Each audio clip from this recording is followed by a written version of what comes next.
रात की हल्की बारिश के बाद घर की छत पर खड़ी नैना चांद को देख रही थी। शादी को 2 साल हो चुके थे, लेकिन उसके पति शहर में नौकरी करते थे और महीनों घर नहीं आ पाते थे। पूरे घर में सब उसे भाभी कहकर बुलाते, पर उसके दिल की तन्हाई कोई नहीं समझता था। उसी घर में रहता था आरव, उसके देवर का दोस्त। शांत स्वभाव, आंखों में गहराई और बातों में अपनापन। आरव अक्सर शाम को घर आता और नैना के हाथ की चाय पीते हुए छोटी छोटी बातें करता। एक दिन बिजली चली गई, पूरा घर अंधेरे में डूब गया। नैना रसोई में मोमबत्ती ढूंढ रही थी, तभी अचानक उसका हाथ फिसला। गिरने से पहले किसी ने उसका हाथ पकड़ लिया। संभलकर भाभ। आरव की धीमी आवाज उसके बहुत करीब थी। मोमबत्ती की लौ जली तो दोनों की आंखें एक दूसरे पर टिक गईं। कुछ पल ऐसे लगे जैसे समय रुक गया हो।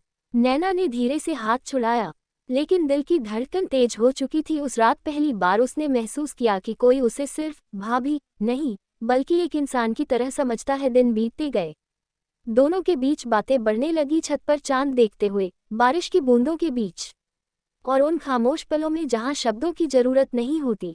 एक शाम नैना उदास बैठी थी। आरव ने पूछा, क्या हुआ? नैना की आंखें भर आईं। कभी कभी लगता है मैं सिर्फ जिम्मेदारियों में खो गई हूँ। आरव कुछ पल चुप रहा, फिर बोला, हर किसी को प्यार और अपनापन चाहिए, आपको भी। उस एक वाक्य ने नैना के दिल की सारी दीवारें हिला दी। बारिश तेज हो गई थी, हवा में ठंडक थी। नैना ने पहली बार बिना कुछ कहे अपना सिर आरव के कंधे पर रख दिया। दोनों चुप थे, लेकिन उनके दिल बहुत कुछ कह रहे थे। मगर उन्हें पता था, कुछ रिश्ते सिर्फ एहसास बनकर ही खूबसूरत रहते हैं। अगली सुबह आरव शहर लौट गया। जाते समय उसने सिर्फ इतना कहा, आप हमेशा मुस्कुराती रहिए, यही सबसे खूबसूरत बात है। नैना मुस्कुरा दी, क्योंकि कुछ प्रेम कहानियां अधूरी होकर भी दिल में हमेशा पूरी रह जाती है। पुरानी हवेली के आंगन में रातरानी की खुशबू फैली हुई थी। सिया बाल सुखाते हुए बरामदे में बैठी थी। हल्की बारिश के कारण उसकी साड़ी का पल्लू भीग चुका था। तभी पीछे से आवाज आई, भाभी। इतनी रात को अकेली? वो विवान था, घर का सबसे चंचल लड़का, लेकिन सिया के सामने हमेशा गंभीर हो जाता था। सिया मुस्कुराई, नींद नहीं आ रही थी। विवान उसके पास आकर बैठ गया। कुछ पल दोनों चुप रहे, सिर्फ बारिश की बूंदें और दूर मंदिर की घंटियों की आवाज सुनाई दे रही थी। आप खुश तो हैं ना? विवान ने अचानक पूछा। सिया थोड़ा चौंकी। ऐसा क्यों पूछा? क्योंकि आपकी मुस्कान में अक्सर उदासी छुपी होती है। ये सुनकर सिया की नजरें झुक गईं। शायद पहली बार किसी ने उसके दिल को इतनी गहराई से पढ़ लिया था। हवा तेज चली, सिया के चेहरे पर आए लत को विवान ने धीरे से हटाया। दोनों की सांसें करीब थीं। सिया ने उसकी तरफ देखा, और उस पल में जैसे सारी दुनिया थम गई। विवान, ये सही नहीं है, उसने धीमे से कहा। विवान हल्का सा मुस्कुराया, कुछ एहसास सही या गलत नहीं होते भाभी, बस दिल में उतर जाते हैं। बारिश और तेज हो गई।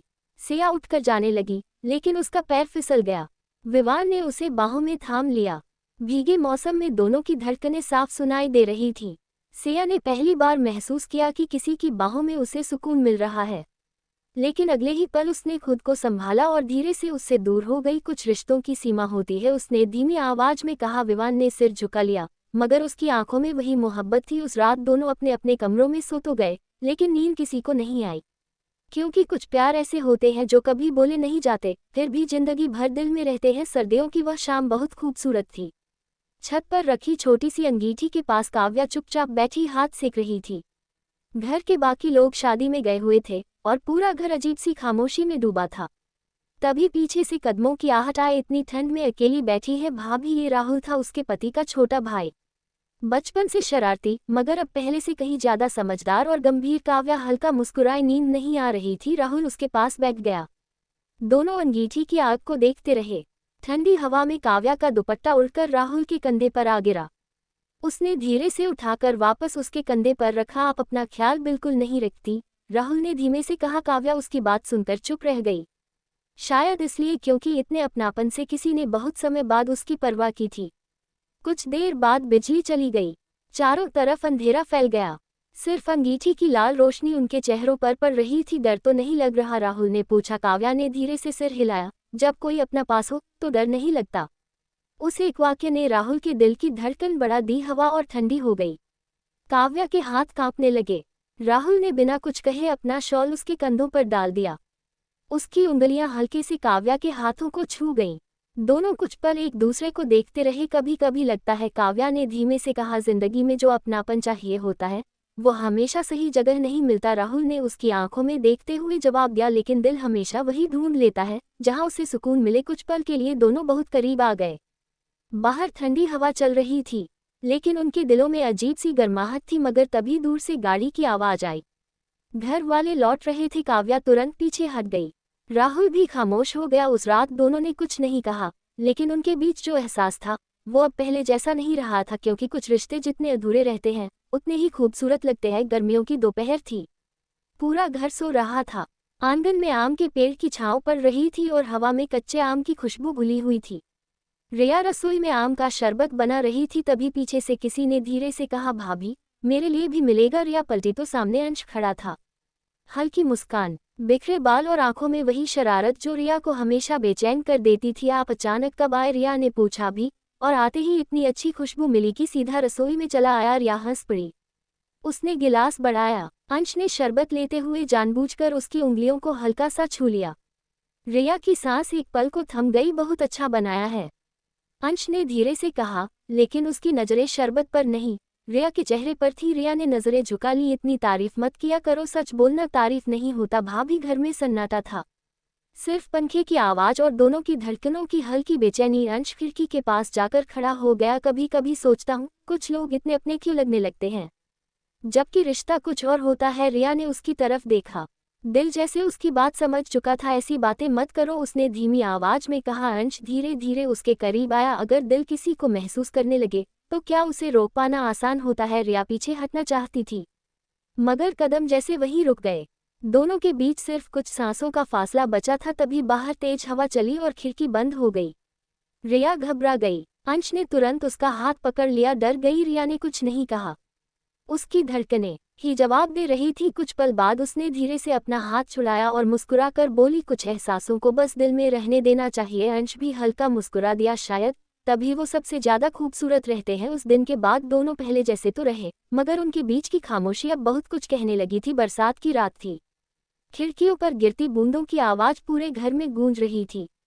बिजली बार बार चमक रही थी। मीरा बालकनी में खड़ी बारिश देख रही थी।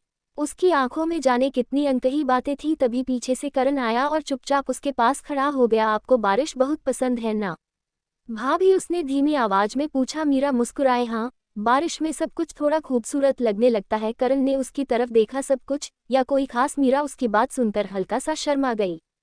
उसने नजरें फेर ली, मगर होठों की मुस्कान छुप नहीं पाए। अचानक तेज बिजली कड़की। मीरा डरकर थोड़ा पीछे हटी और उसका हाथ अनजाने में करण के हाथ से टकरा गया। करण ने धीरे से उसका हाथ थाम लिया। दोनों कुछ पल वैसे ही खड़े रहे। बारिश की ठंडी हवा, भीगी रात और धड़कनों की गर्माहट सब मिलकर उस पल को और गहरा बना रहे थे। करण, मीरा ने धीरे से कहा, हमें शायद इतनी करीबियां नहीं बढ़ानी चाहिए। करण ने उसकी आंखों में देखते हुए जवाब दिया, कभी कभी दिल रिश्तों से पहले महसूस करने लगता है। मीरा कुछ बोल नहीं पाए। उसकी धड़कनें तेज हो चुकी थीं। करण ने धीरे से उसके चेहरे पर आई भीगी लट हटाई।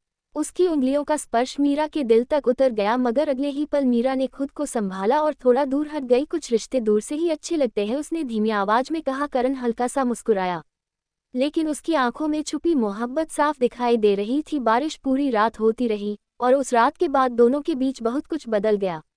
अब वे पहले की तरह हंसते बोलते तो थे, मगर हर बात के पीछे एक अनकहा एहसास छुपा होता था। ऐसा एहसास जिसे दोनों समझते थे पर कभी नाम नहीं देते थे।